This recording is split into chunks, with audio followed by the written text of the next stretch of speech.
Nasib naas menimpa seorang pemuda bernama Agung Dwi Mesnanto.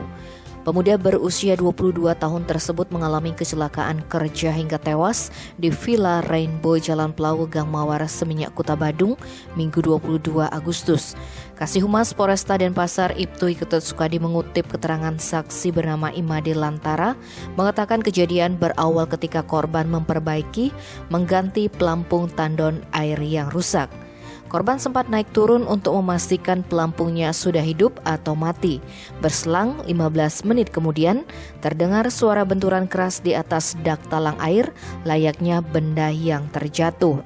Spontan, Lantara mematikan KWH listrik di pintu luar villa.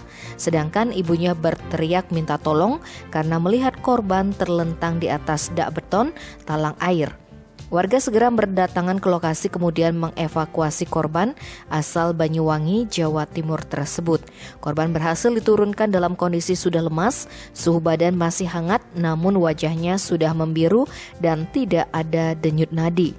Diduga Mesnanto meninggal dunia akibat tersengat aliran listrik saat mengganti pelampung otomatis pompa air hingga terjatuh.